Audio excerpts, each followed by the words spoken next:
हा प्रश्न मी थोडा आधी सुधारतो. तुमच्यात कधी भांडणं होत नाहीत का असं नाही. हा प्रश्न तुमच्यात कधी भांडण होत झाली नाहीत असं एकतरी एपिसोड झालाय का असं विचारायचं चालेल. आणि मी रोल करणार तेवढ्यात जे टेरेसवरचं सगळं साठलेलं पाणी असं ते अख्खं माझ्या अंगावरती. 85 mm ची लेन्स होती ज्याच्यामध्ये तिला आमच्यापासून 10-20 फूट अंतरावर बसायला लागायचं. त्यामुळे आम्ही काय बोलतोय हे तिच्यापर्यंत आवाज सुद्धा जायचा नाही. म्हणजे आम्ही खुर्च्यांवरनं उठलो की तिला कळायचं एपिसोडचं शूटिंग संपलंय. बेसिकली आपल्या आयुष्याचं ध्येय आणि आपल्याबरोबर काम करणाऱ्या माणसाच्या आयुष्याचं ध्येय हे बऱ्याचदा एकच असलं पाहिजे असं नाहीये. तर प्रत्येकाचे गोल्स वेगळे असतील तर ह्याचा एंड बऱ्याचदा वाईटच होत असतो. ही पहिली एक जाणीव मला यातून झाली. जेव्हा मला असं वाटलं की आता पेशंटची बाजू पण आपण ऐकतोय आणि डॉक्टर म्हणून आपण हे समजून पण घेऊ शकतोय, तर या दोन्हीचा एक सुवर्ण मध्य काय करता येऊ शकतो. मला या सगळ्यातला एक मेन फायदा असा वाटतो ना की तुम्हाला अल्गोरिदम म्हणजे काय, तर हे अल्गोरिदम तर दुसरा अर्थ डिसिप्लिन आहे असं मला माझ्या पुरतं त्याचा अर्थ वाटला की ते त्या वेळेला आहे म्हणून तुम्ही ह्या वेळेला हे करत असता.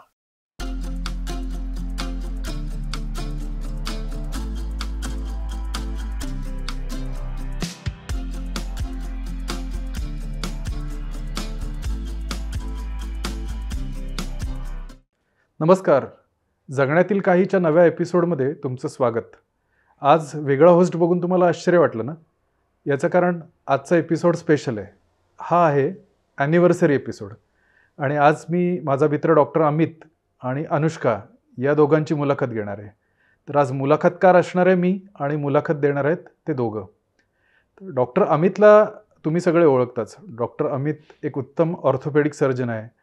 त्याबरोबर तो एक उत्तम लेखक आहे आणि आता तो गेल्या वर्षीपासून एका नव्या भूमिकेत आहे.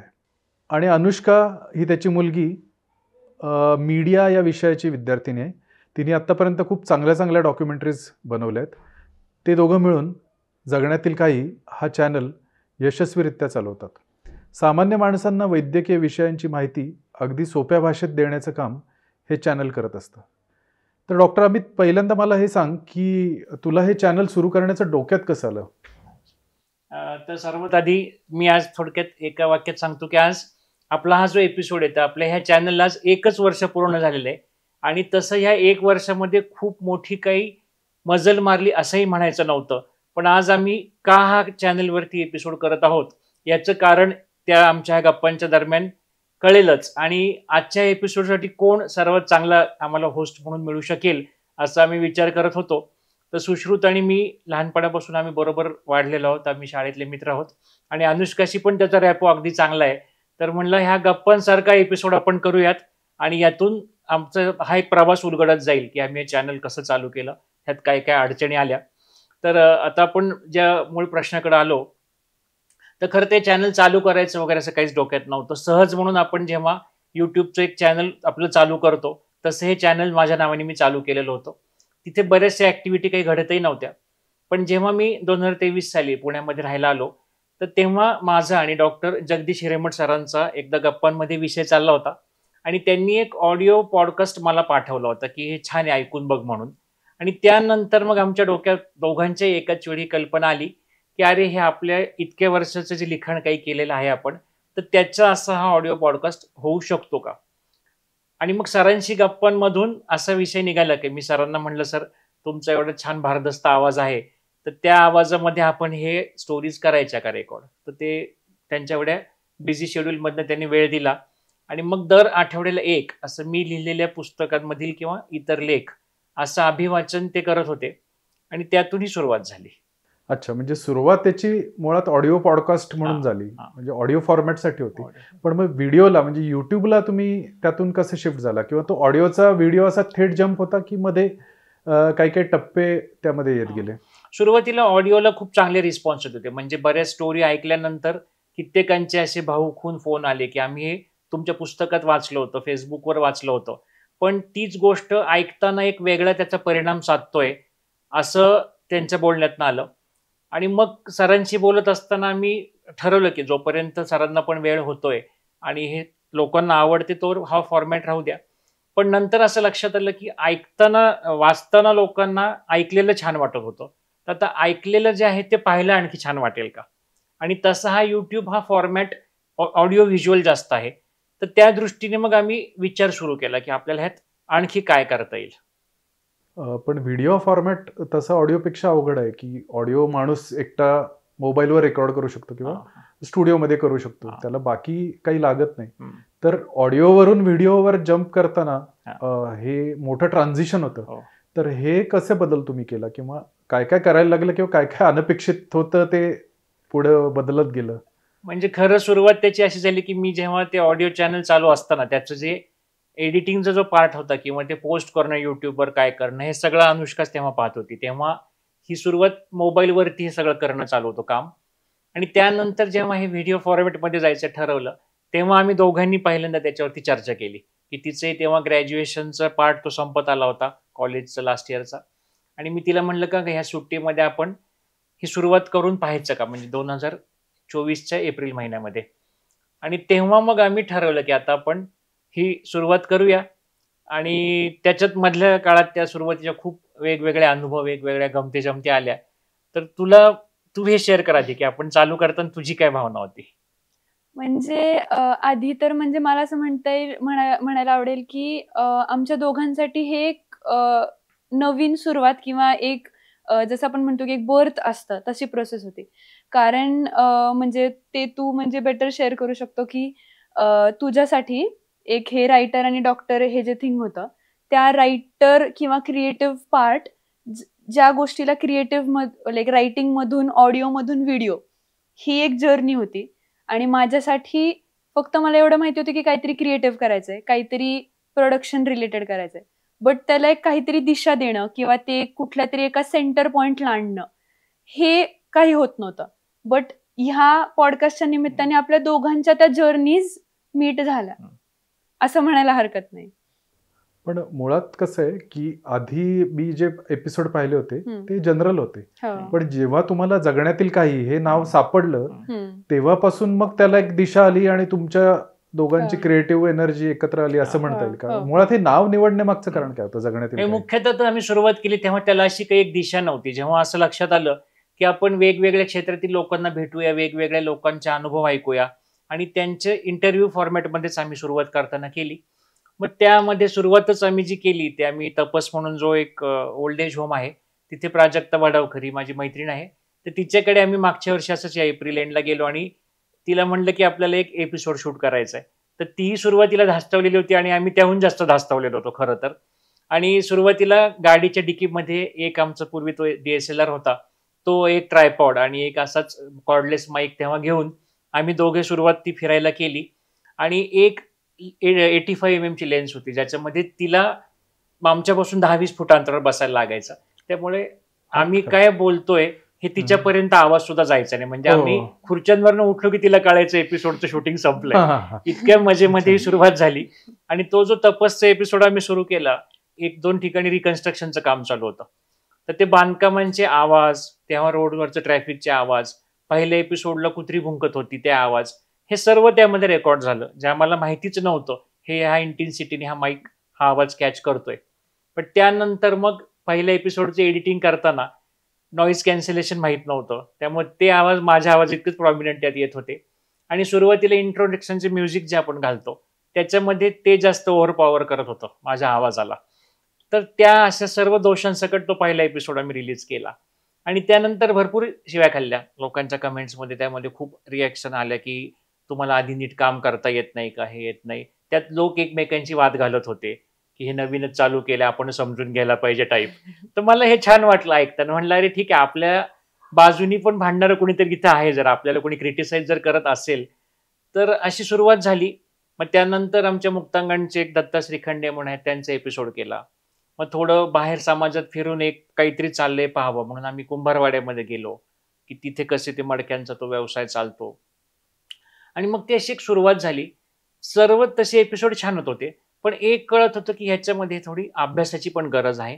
थोडं इन डेप्थ स्टडी लागतो. आपण काही करताना की वरच्यावर केलेलं काम घाईघाईत केलेलं ते लोकांपर्यंत तसंच जातं. त्यामुळे मग ती सुरुवात केली. आणि जगण्यातील काही हे जे नाव आहे ते असं डोक्यात एकदा आलं बसल्या बसल्या की आपण हे लोकांची जे आयुष्य पाहतोय आणि त्यातले हे काही आपण क्षण उचलतोय आणि ते आपण रेकॉर्ड करतोय आणि हे दाखवतोय. त्यावेळेच्या पहिल्या एपिसोड मधला मी मोबाईलच्या व्यसनावरचा एपिसोड पाहिला होता. मग तशा आयुष्यातल्या प्रसंगांमुळे किंवा अडचणींमुळे हे नाव सुचलं असं आहे का? किंवा तिकडून हा पुढचा मेडिकलकडचा प्रवास कसा झाला? तर तेव्हा मी मुक्तांगणमध्ये नवीनच तेव्हा जॉईन झालेलो होतो. तर तिथे सर्व आमचे काउन्सिलर त्यांच्याशी वेगवेगळ्या विषयांवरती भेटी होत.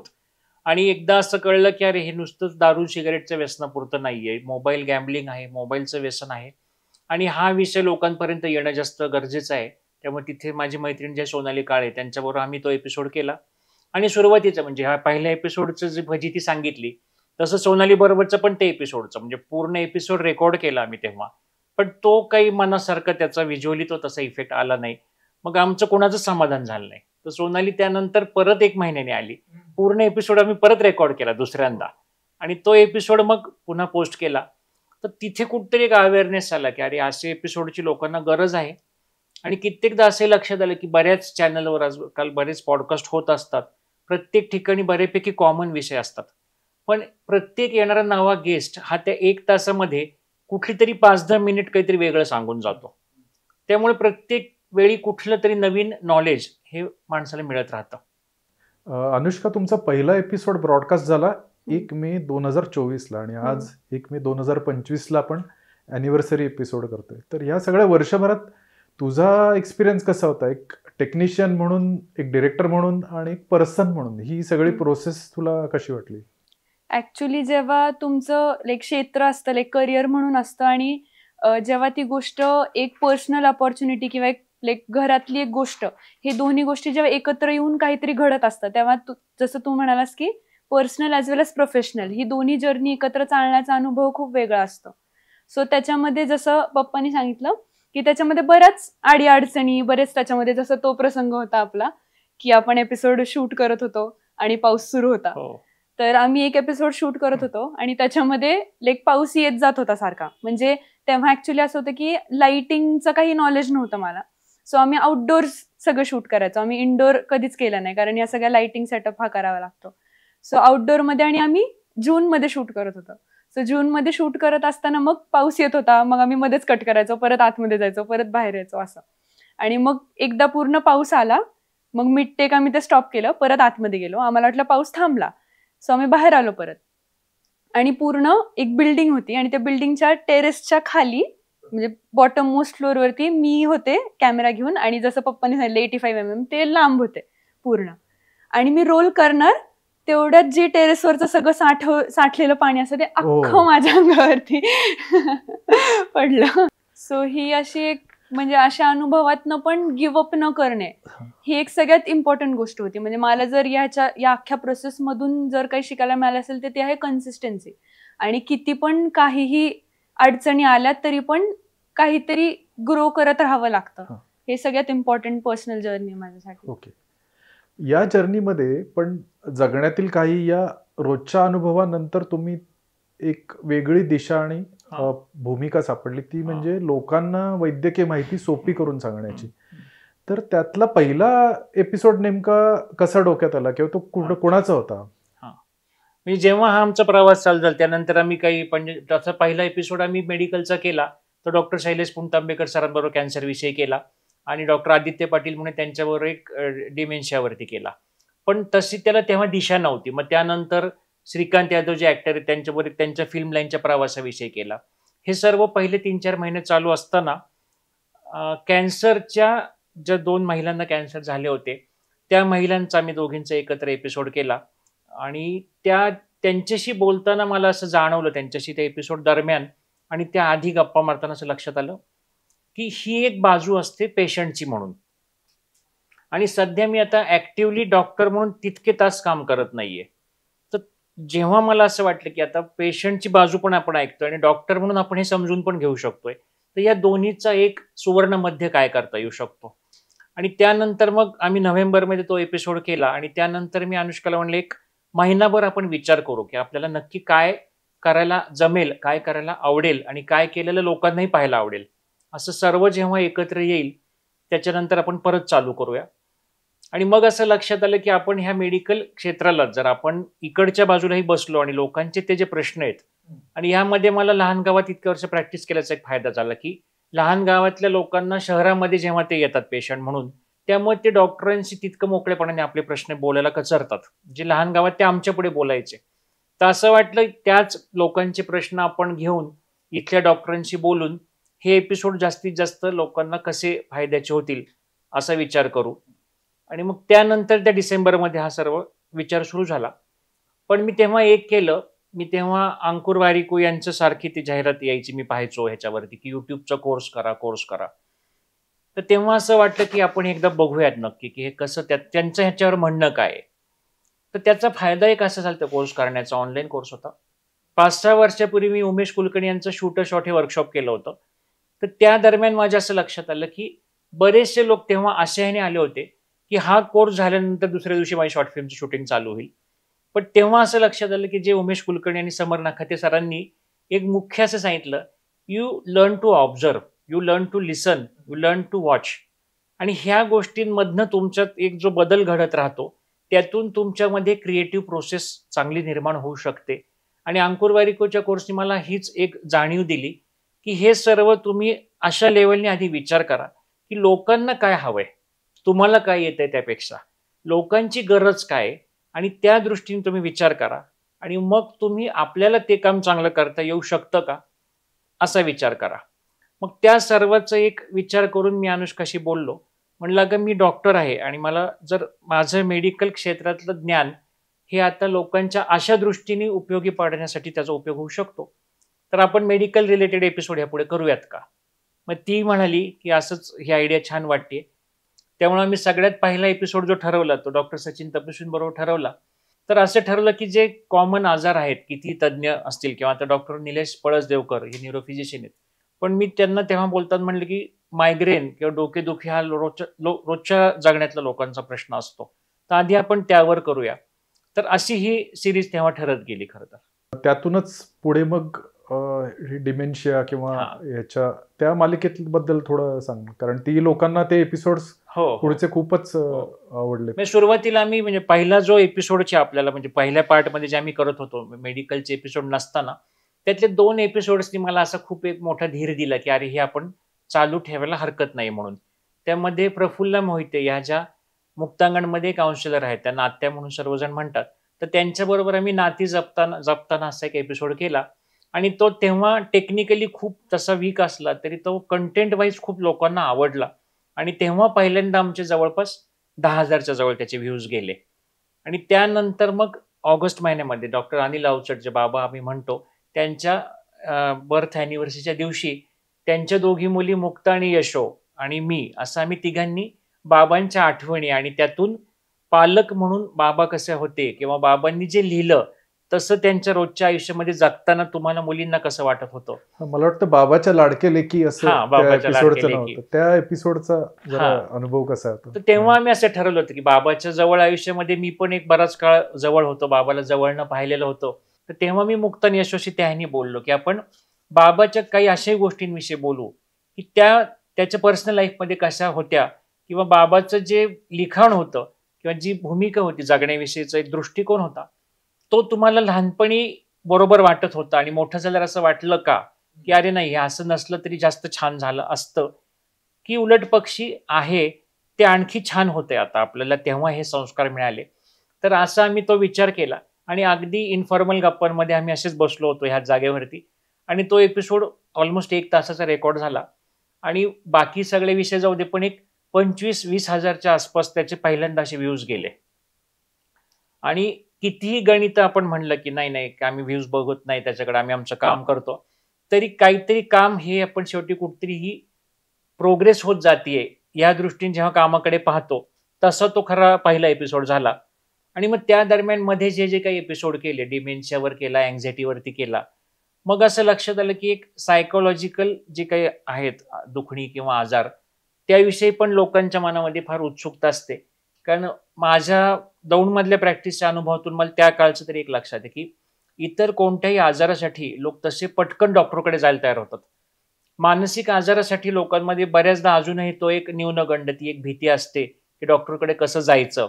तर ह्या एपिसोडच्या निमित्ताने असं लक्षात आलं की बऱ्याच जणांची ती भीती जाऊन, मला त्यानंतर बरेच फोन आले की आम्हाला स्वतःला असे प्रॉब्लेम आहेत असं वाटतंय, किंवा हे सिम्पटम्स असे आम्हाला होत आहेत, तर ही अँझायटी असू शकेल का? अशा उत्तरांमुळे मग मला वाटलं आपल्याला ह्या एपिसोडची पण अशी करण्याची गरज आहे. हो, मला ते एपिसोड आठवत आहेत. डॉक्टर मानसी देशमुख यांचा अँझायटीवरती एपिसोड होता. मला वाटतं डॉक्टर आदित्य पाटील यांचा डिमेन्शियावर होता. असंच ऑटिझम याच्यावरही होता. तर ती सगळी मालिका मेडिकलची हळूहळू तेव्हा आकार घ्यायला लागली असं मला वाटतं.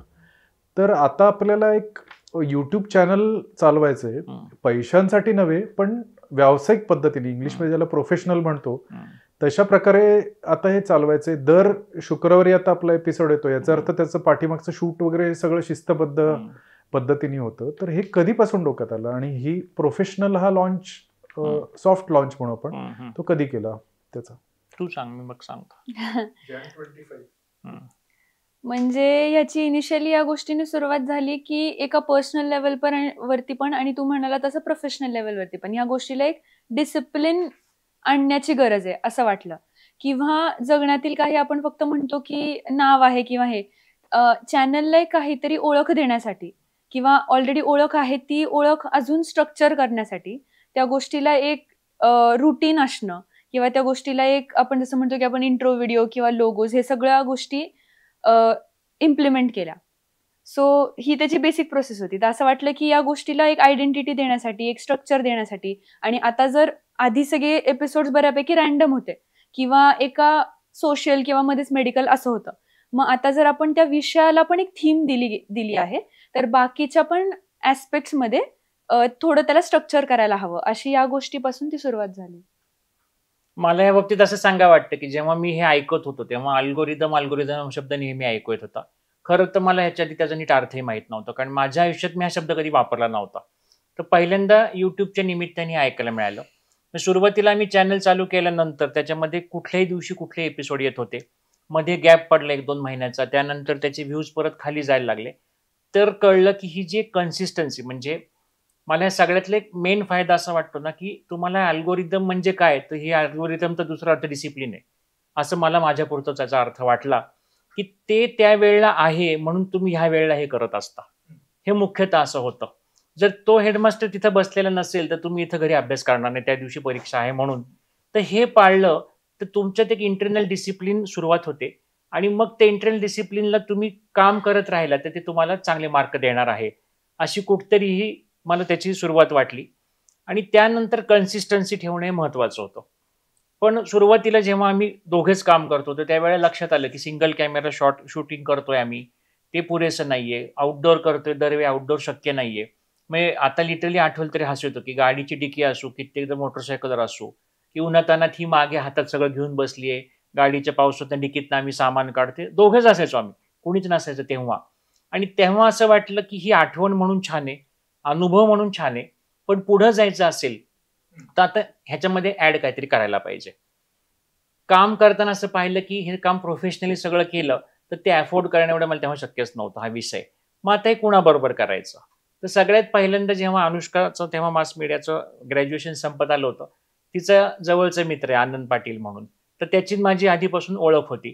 तो his a very good DOP म्हणतात ते लोक, आपण कॅमेरामन असं म्हणतो, त्यांच्या भाषेत डीओपी शब्द आहे. तर त्याच्याशी माझ्या गप्पांमध्ये आमची सुरुवात झाली आणि मग तेव्हा असं लक्षात आलं की आपण करून बघायचं का सुरुवातीला, कसं होते काम, काय होते.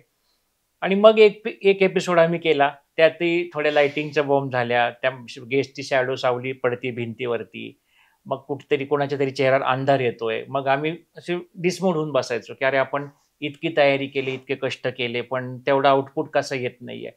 मग उलट असं झालं की कुठलंही जास्त बाहेरचं ट्रेनिंग न घेता आम्ही आमचे म्हणून फील्ड होते त्यामध्ये आम्ही आमचाच अभ्यास सुरू केला की आपल्याला काय करता येईल, म्हणजे ह्याच्यामध्ये आता एंड रिझल्ट हा इम्प्रूव्ह होत जाईल. तर मग आमच्या तिघांची अशी खरी एक कोर टीम तयार झाली. मग त्यानंतर माझा भाचा आहे पार्थ म्हणून, एक हिचीच मैत्रीण आहे अंकिता म्हणून, आता एक सना म्हणून मुलगी आहे ती येते, असे एक नवीन मुलं ह्याच्यामध्ये ऍड होत जातात.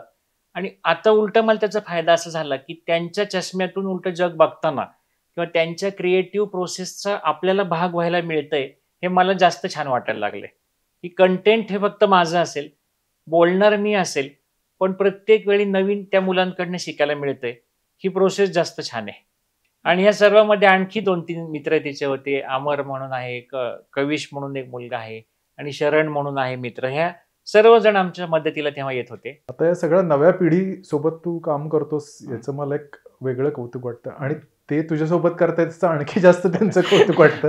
कारण नव्या पिढीसोबत नेहमी कॉन्फ्लिक्ट हा ओघाने ठरलेला आहे. तो काळात म्हणजे आपल्या आधीच्या लोकांबरोबर आपला होता आणि आपल्याबरोबर पुढच्या यांचं होणं साहजिक आहे. पण तुम्ही एकत्र काम कसं करता किंवा तुमच्यात कधी भांडणं होत नाहीत का? विशेषतः वडील मुलगे अशी भांडणं तर नेहमी ठरलेली असतात. हा प्रश्न मी थोडा आधी सुधारतो. तुमच्यात कधी भांडणं होत नाहीत का असं नाही. हा प्रश्न तुमच्यात कधी भांडण झाली नाहीत असं एकतरी एपिसोड झालाय का असं विचारायचं चालेल. मी माझ्या ह्याने सांगतो की वडील म्हणून मी असं माझी तत्व तेव्हापासून होती की मुलांवर कधी हात उचलायचं नाही, मुलांना मारायचं नाही असं. तर ती आजच्या दिवसाला साधारण 22 वर्षाची आहे. तर 21 वर्ष आम्ही दोघांनी कधी एकमेकांची भांडण झाले नाही, कडकड झाला नाही, फेकाफेकी झाली नाही, चिडचिड झाली नाही.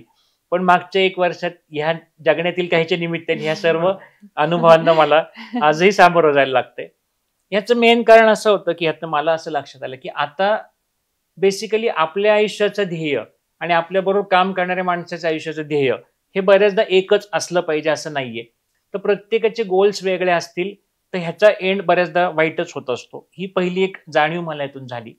दुसरी गोष्ट असं लक्षात आलं की आता माझं वय 50च्या पुढे आहे आणि माझं स्वप्न हे एकच स्वप्न मोस्टली आत्तापुरतं आहे. तर ह्या 20 वर्षाच्या मुलांसाठी ह्याच्याहून पुढे जास्त स्वप्न ह्यांचे असतील. एकाच खोलीमध्ये बसून 2 माणसं बोलतायत आणि 2 कॅमेरे चालू आहेत आणि लाइटिंग करायचंय आणि हेच महिने चालू आहे. हे कुणालाही कंटाळा येऊ शकतं.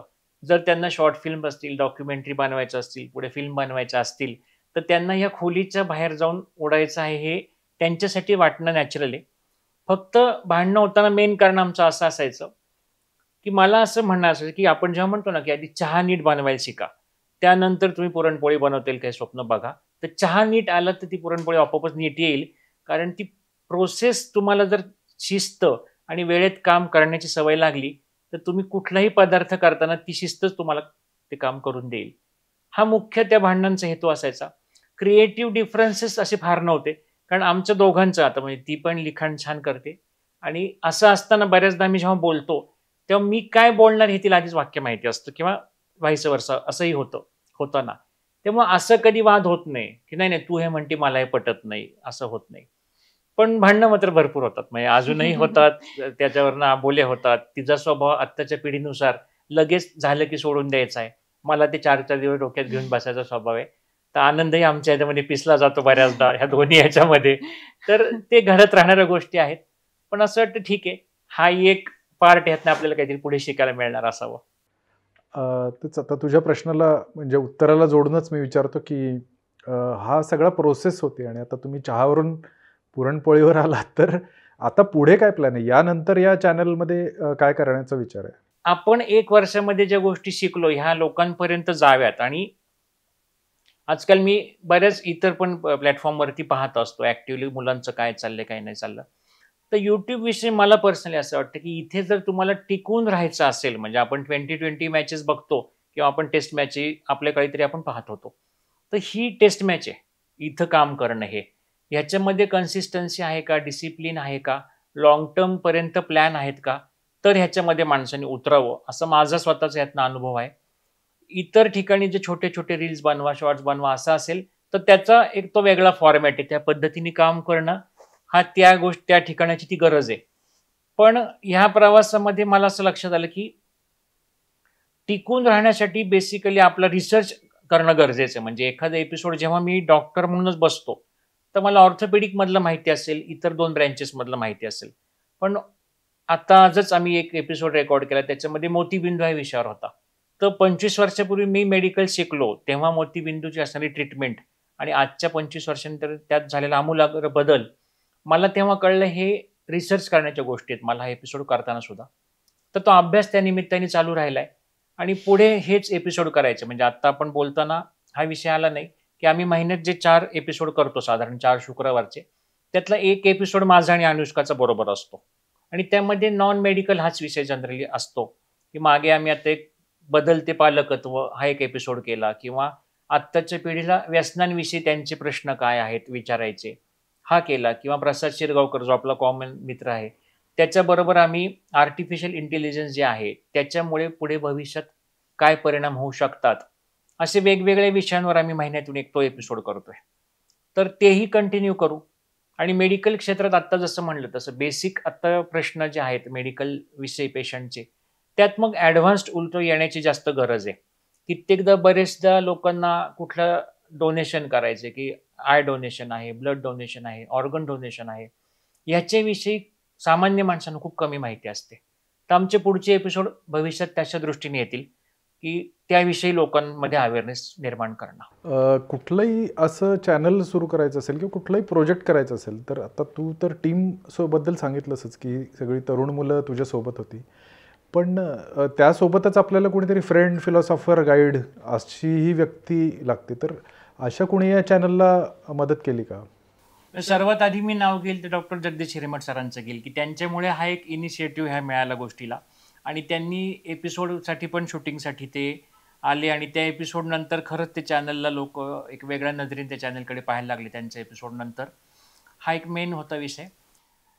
तर खरं सांगायला गेलं तर ह्या प्रवासामध्ये खूप जण लोकांची ह्याच्यामध्ये मदत असते, पण आवर्जून जर नावं काही घ्यायची असं म्हणलं तर आम्ही आता ह्या घरच्या सेटअपमध्ये नेहमी काम करतो.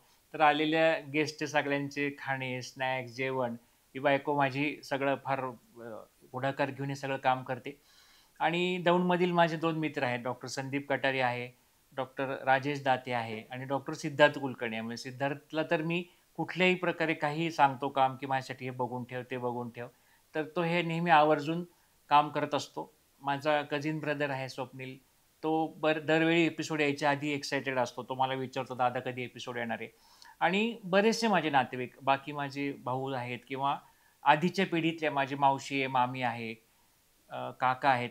तर त्या लोकांना ह्या निमित्ताने असं वाटतं, की एक माझी वेगळी ओळख झाली. त्यांना कुठेतरी ते एक भूषण वाटायला लागलं, की आपल्या घरातलं कुणीतरी आता आजकाल बरेचदा लोक काय होतं मोबाईलऐवजी घरी टीव्हीवर बघतात.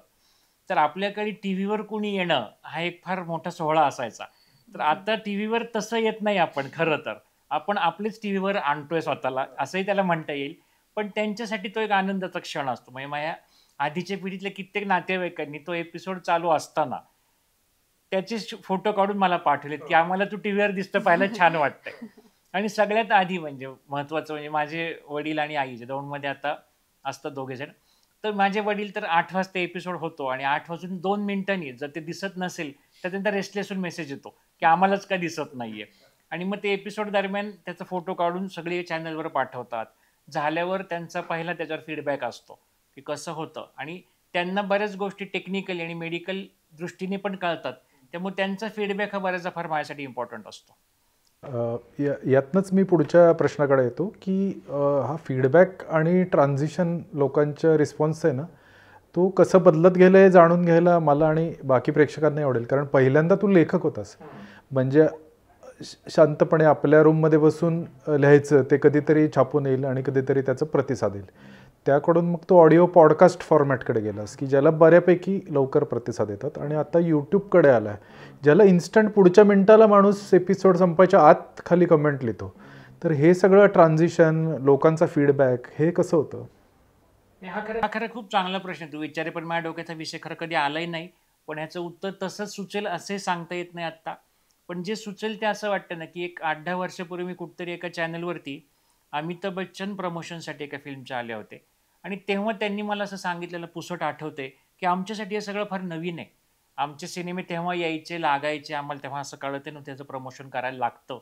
पण आत्ता ह्या काळाच्या बरोबर, ह्या पिढीच्या बरोबर जर आपल्याला पळायचं असेल, तर आपल्याला आपल्यामध्ये हे बदल करून घेणं आणि ते खूप नैसर्गिकरित्या करून घेता येणं, हा फार महत्त्वाचा मुद्दा मला आत्ता तू विचारलेल्या प्रश्नाच्या निमित्ताने वाटतो, की कदाचित आपल्यासाठी हे एक इंट्रोवर्ट म्हणण्यापेक्षा हा एकटेपणाचा अनुभव असतो लिखाण करणे हा एका खोलीमध्ये बसून. पण नंतर असं लक्षात आलं, की आता मी तेच लिखाण माझ्या स्क्रिप्टसाठी करतोय. तर लिखाण ही प्रोसेस चालू आहे. त्याचं फक्त वरचं कव्हर बदललंय त्या गोष्टीचं. आणि कदाचित आधीचे जे अनुभव असतात तेच ह्या लिखाणामध्ये येताना, प्रश्न विचारताना लोकांना येऊ शकतात त्या अनुभवातून. आणि काळाच्या बरोबर आत्ताच्या स्पीडने तुम्हाला चालायचं असेल, तर उलटं आत्ताच्या पिढीला ते काय करतायत ह्याच्याशी आपण मॅच होऊन आपण ते करायला लागलो तर पुढचा हा 2 जनरेशन मधला प्रवास जास्त सुखावा होईल असं वाटतं. आणि लिखाण आपल्यासाठी करणं, माझा मूड येईल तेव्हा मी करेल, यामध्ये एक तुमच्या कधी-कधी आळसाला खतपाणी घालण्याचा पण एक मुद्दा असू शकतो, की माझा मूड आल्यावरच मी लिहिणार आहे. तर तसंही काही करायची गरज नाही. एकदा तुम्हाला डेडलाईन आहे, कुठेतरी कुणीतरी एक माणूस का होईना शुक्रवार रात्री 7:59 ला तुमच्या एपिसोडची वाट बघतोय, त्याच्यासाठी तुम्हाला आधी आठवडाभर हे काम करणं गरजेचं आहे, असं मला त्यातनं वाटतं. आणि आता उलटं जर पाहायला गेलं, की लोकांचे प्रतिसाद किंवा काय म्हणता येईल, तर दोन्ही गोष्टींमध्ये फरक पडला. म्हणजे टेक्निकली जर इम्प्रूव्हमेंट आता दिसतीये लोकांना, की व्हिज्युअली फ्रेम इतकी छान दिसतीये पूर्वीपेक्षा. ह्या सर्व गोष्टी का घडल्या? तर जसं मगाशी मी म्हणालो, की आम्ही त्याच्यावर रिसर्च करत होतो. पण समजा घरामध्येच तुमच्या टीममधले जर 2 लोक आहेत, की अनुष्का आणि आनंद दोघे जण आहेत. तर त्यांच्या ह्या फील्डमध्ये आणि त्यांच्या त्या रोजच्या कामाचाच हा भाग आहे, की त्यांना हे शूट करता येतं. वेगवेगळ्या ठिकाणी शूट केल्यानंतर तिथला काही पार्ट ते इथं त्याचा प्रयोग करून बघतात. तर ह्या सर्व गोष्टी त्यामुळे सुकर होत गेल्या. अदरवाईज बरीचशी चॅनल ह्या मॅनपॉवर, मनी याचा एक स्कॅर्सिटी ह्यामुळे बऱ्याचदा चॅनल बंद पडतात काही 2-3 एपिसोड झाल्यानंतर. तर हा एक मोठा माझ्यासाठी फायदा होता. आणि प्रेक्षकांचे पूर्वीचे जे यायचे एपिसोड किंवा त्यानंतर झालेले फीडबॅक किंवा रिॲक्शन यामध्ये खूप फरक पडला. अजूनही काही लोक कान पिळतात, कान ओढतात, सल्ले देतात. पण ते नेहमी मी पॉझिटिव्हली घेतो, की त्या माणसाला ती गोष्ट आवडली नाही तर आपण तसा विचार करायला हरकत नाही बघून, की का त्याला ही आवडली नसेल. तर त्यातून इम्प्रूव्हमेंट होत जाते. फक्त मला एक ह्यातनं असं जाणवलं, की बऱ्याचदा म्हणजे मला आज आठवते, की मी पहिल्या एपिसोडला कॅमेऱ्यापुढे फेस करायला पण पाय लटलटत होते माझे 1 वर्षापूर्वी. तर वर्षभरामध्ये एक लक्षात आलं, की तेव्हा मी खूप चॅनल पाहायचो, की लोक चॅनल कसं आपलं कंटिन्यू करतात. ते कुठल्यातरी बाहेरच्या स्टेटमधला लहान गावातला खेड्यातला मुलगा त्याच्या एका झोपडीच्या आतमध्ये एक त्यांनी फॉल सिलिंगवर करून सेटअप केला होता. आणि त्याला ते शूटिंग चालू असताना त्याच्या घरच्या आईने हाक मारली काहीतरी किराणा घेऊन यायचंय म्हणून. तर ते त्यात रेकॉर्ड झालं. तर त्यांनी ते तसंच कंटिन्यू करून तो कॅमेऱ्याकडे बघून म्हणला, की हे असं होत राहणार आहे. पण आपल्याला आपल्यासाठी हे चालवायचंय. तर न घाबरता कॅमेऱ्याकडे बघून आपल्यासाठी हे बोलत राहायचंय. हे मी ज्या दिवशी ऐकलं तेव्हा मला वाटलं, अरे हा 10वी-12वी शिकलेला मुलगा जरी आपल्याला हे सांगून एक मोटिवेशन देऊ शकतोय, तर हे काम कंटिन्यू करत राहायला पाहिजे. आणि तशी प्रोग्रेस होत गेली. आणि आपल्यातला जो कधी-कधी एक रॉनेस तो आपण ठेवावा असं मला वाटतं. मी बऱ्याच वेळा काय होतं मी असं एक पाहतो, की एक खूप साधं माणूस असतो, साधी व्यक्ती असते. त्याच्यातला साधेपणा लोकांना आवडतो म्हणून ते त्याचं चॅनल फॉलो करायला लागतात. त्याला फॉलो करायला लागतात. मग त्याला ते मोठा व्हायला लागला, की तो नाटकी बनायला लागतो. ते जास्त मग मेकअप कर, जास्त वेगळे कपडे घाल, जास्त वेगळे हावभाव कर, की आता मला असं वागलं पाहिजे कारण मी ह्या स्टेजला गेलोय. आणि लोकांना वाटतं अरे हा तसा नाही राहिला आता पहिल्यासारखा. मग त्याचे तिथे चॅनलचे व्ह्यूज कमी होतात. तर आपल्यात काही चुका असतात, दोष असतात, बोलताना आपल्याला भीती वाटते, थरथर होते. हे सगळं तसं गृहीत धरून मी कित्येकदा स्क्रिप्ट पण माझ्या चॅनलची तशी लिहित नाही कुठल्याही कार्यक्रमाची म्हणून, की जे त्यावेळेला डोक्यात येईल ते बोलायचं. असा मुख्यतः हेतू ठेवलाय. आता पुढचा प्रश्न तुम्हा दोघांनाही आहे. आधी अमित तू उत्तर दे त्यातल्या आशयाबद्दल, की तू हा सगळा आधीच्या लोकांनी काय केलं याचा अभ्यास केला आहेस आणि सिस्टमॅटिकली आहेस. मुळात तू लेखक असल्याने त्याचा एक मोठा स्क्रिप्टसाठी तुला फायदा मिळतो. तर आता ज्या नव्या मुलांना हे चॅनल चालू करायचे आहेत, तर त्यांनी काय करावं? म्हणजे तुम्ही जे आधी टक्के टोणपे खाऊन या स्टेजपर्यंत आलात, त्याबद्दल तुला त्यांना काय सांगावं असं वाटतं? मग खरं तर बऱ्याचदा मला कुणी कुणाला काही सल्ला द्यावा आणि कुणी तो सल्ला का ऐकावा असा बऱ्याचदा प्रश्न पडतो. पण ह्याला मी काय सांगण्यापेक्षा याला मी एक अनुभव शेअरिंगच म्हणेल. तर मुख्यतः आपलं जेव्हा आपण सेल्फ हेल्प बुक वाचून जे गोल सेटिंग करतो आपण, की 1 इयर गोल, 3 इयर गोल किंवा 5 इयर गोल जेव्हा करतो, तर तसं कुठलंही तुम्हाला ह्याच्यावर जायचं असेल सोशल प्लॅटफॉर्मवरती, तर आधी तो विचार करा, की मला काय किती दिवसांसाठी इथे राहायचंय, ह्यातून काय क्रिएट करायचंय आणि माझ्याकडे स्वतःचं म्हणून काय आहे, की जे लाँग टर्म सस्टेन राहू शकतं. आणि नसेल तर माझी अभ्यास करायची तयारी आहे का? की नवीन एपिसोड करण्यासाठी, त्याचा रिसर्च करण्यासाठी इच्छा, वेळ आणि जो लागेल तो एक पुरेसा पैसा ह्या सर्व गोष्टींसाठी आहे का? आणि मग सुरुवात करावी. दुसरा एक महत्त्वाचा मुद्दा मला ज्या माझ्या इतक्या वर्षाच्या अनुभवातनं किंवा वेगवेगळ्या क्षेत्रात केलेल्या कामांमुळे असा वाटतो, की हे केल्यानंतर मला महिन्याला किती पैसे मिळतील असं कुठलंच काम कधी सुरू करू नये असं मला वाटतं. कारण कामाची आणि पैसे किती मिळणार याची सांगड अशी घातली जात नाही. आपण फुल डेडिकेशननी मनापासून जेव्हा कुठलंही काम करतो, तेव्हा ते लोकांपर्यंत ते जातं आणि त्याचे कुठून तरी तुम्हाला त्याचे रिझल्ट्स उशिरा का होईना मिळायला लागतात. तर बऱ्याचदा आजकाल असं चॅनल सुरू केलं जातं किंवा लोकं मिसगाईड होतात, की कोणाच तरी महिन्याला बघा त्याला ₹1,00,000 मिळतात. नुसता घरी बसून तो व्हिडिओ बनवतो. अशा काहीतरी बातम्या लोक बऱ्याचदा ऐकतात. तर त्यात तथ्यही असेल, पण त्यासाठी त्यांनी किती पापड वेललेले असतात, काय केलेलं असतं, इतक्या कष्टाची आपली तयारी आहे का? हा आधी विचार करावा आणि मग त्यात शिरावं. कारण बऱ्याचदा चालू केल्यानंतर बंद करायला लागलं, तर त्याचा एक वेगळा सेटबॅक बसतो. आयुष्यात आणखी कित्येक गोष्टी तुम्हाला येऊ शकतात, की जे तुम्हाला नंतर बंद करायला लागतात. तर त्यात आणखी हा एक धक्का नको. आता एक रिसर्चमध्ये झाला होता, त्यात स्टॅटिस्टिकली असं सांगितलं की स्पॉटिफायनी मला वाटतं तो केला होता, की सरासरी 18 एपिसोडनंतर तुमचं पॉडकास्ट किंवा चॅनल बंद पडतं. तर हे करण्यामागे बरेचदा आशय चांगला असतो, पण त्याचं टेक्निक पुअर असतं किंवा. तर अनुष्का, तुम्हाला सांग की या क्षेत्रात येऊ इच्छिणाऱ्या लोकांनी तांत्रिक बाजू कशी स्वतःची भक्कम करायला पाहिजे? मी खरं तर जसं पप्पा म्हणलं तसं ॲडवाईस देण्यापेक्षा एक जसा माझा अनुभव शेअर करायचा म्हणलं तर म्हणजे मी ही टेक्निकल पर्सन कधीच नव्हते. म्हणजे जसं पप्पाचा आशयाशी संबंध आहे तसं मी फक्त आशयापुरता माझा संबंध होता आणि मी हा कधी डोक्यात विचारही केला नव्हता की आपण या टेक्निकल बाजूकडे जाऊ असं. आणि माझ्यासाठी जर आपण म्हणू की या पॉडकास्टने मला काय दिलं, तर मी असं म्हणेल की जे न येण्यापासून येण्यापर्यंतची प्रोसेस असते किंवा आपल्याला येऊ शकतं ही भावना निर्माण होण्यापर्यंतची जी प्रोसेस असते ती मला या पॉडकास्टने दिली असं मला वाटतं. कारण आपल्याला एखादी गोष्ट माहीत नसते, ते माहीत नसण्यापासून माहीत असण्यापर्यंत ही खूप भीतीदायक प्रोसेस असते खरं तर. आणि त्या भीतीदायक प्रोसेसमध्ये तुम्हाला कुणीतरी साथ देतं हे खूप महत्त्वाचं आहे आणि त्यासाठी तुम्हाला कुणीतरी प्लॅटफॉर्म देतं हे पण जास्त महत्त्वाचं आहे. की म्हणजे मी असं म्हणेल की मी कधी एडिटिंग हा विषय पण केला नसता. बट आता ह्या पॉडकास्टच्या निमित्ताने जसं एक्सपिरियन्स घेऊ आपण किंवा एखादी गोष्ट प्रत्यक्ष करणे, की आता मी फक्त बुक्स वाचल्या तर त्याचा काहीच फायदा नाही आहे. तर मला फक्त असं माझ्या सगळ्या जे लोकं हे करू इच्छित आहेत त्यांना हे म्हणायचं आहे की शिकायची तयारी असणं खूप महत्त्वाचं आहे. किंवा जे लोकं आपल्याला सपोर्ट करतायत त्या लोकांचा सपोर्ट घेऊन त्यांच्याकडून शिकणं किंवा एखादी गोष्ट आपल्याला येत नाहीये, त्यासाठी नॉलेज तेवढं डेव्हलप करणं, हे प्रोसेस मला खूप इम्पॉर्टंट वाटते. आणि यासाठी मी ग्रेटफुल म्हणजे पप्पालाच राहील, की मी कधी एडिटिंग ही गोष्ट आयुष्यात विचार पण केला नसता. ती गोष्ट मला करायला मिळाली.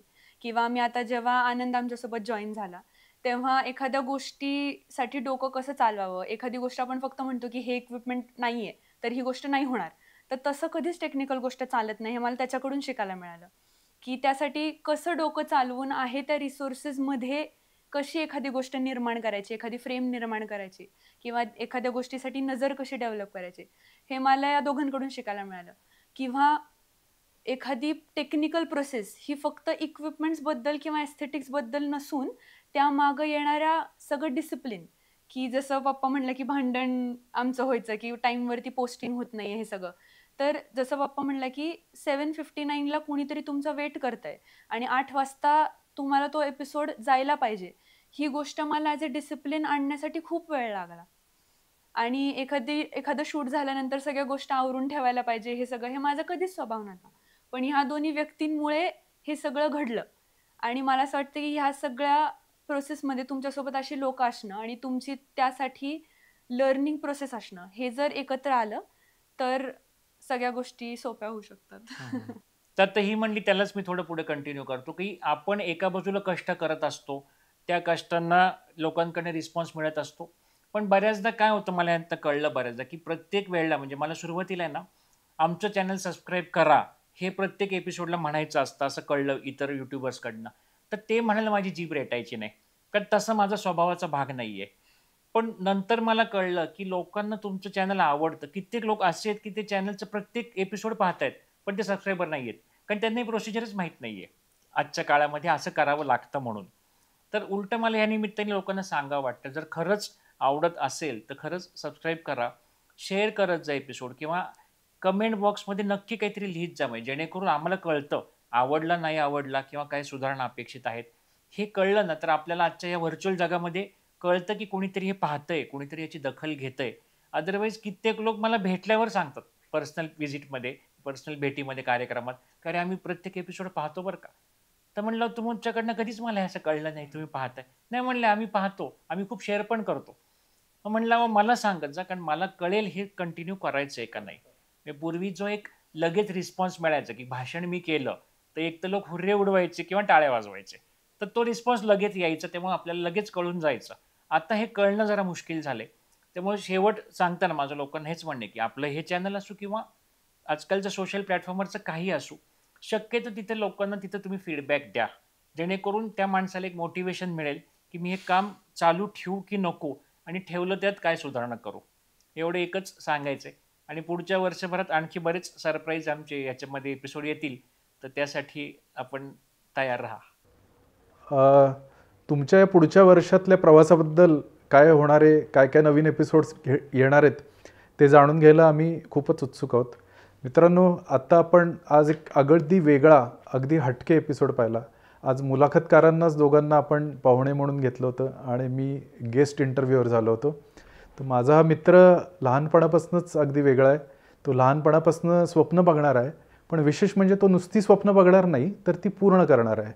ती पूर्ण करता करता शिकून नवं काहीतरी घडणार आहे, आणखीन पुढे जाणार आहे. कार्ल युंग या विख्यात मानसशास्त्रज्ञानं म्हटलं होतं, the one who look outside dreams and the one who looks inside awakens. तसा हा अमितचा सगळा प्रवास मला वाटतो, की लोकांसाठी एपिसोड तयार करता करता एक माणूस म्हणून त्याचा स्वतःचा प्रवास आणखी आणखी पुढे, आणखी आणखी सखोल होत चालला आहे. तर तुमच्या सगळ्यांच्या जोरावर, तुमच्या सपोर्टवर हे चॅनल आज 1 वर्ष पूर्ण करते आहे. तुम्ही सगळ्यांनी आजवर केलं नसेल तर या चॅनलला नक्की लाईक आणि सबस्क्राईब करा. तुमच्या जवळच्या लोकांना, मित्रांना हे चॅनल शेअर करा आणि तुमच्या कॉमेंटमध्ये तुमच्या प्रतिक्रिया आम्हाला जरूर कळवा. पुढच्या एपिसोडमध्ये पुन्हा भेटूया आपल्या आवडत्या होस्टसोबत, अमित अनुष्कासोबत. धन्यवाद.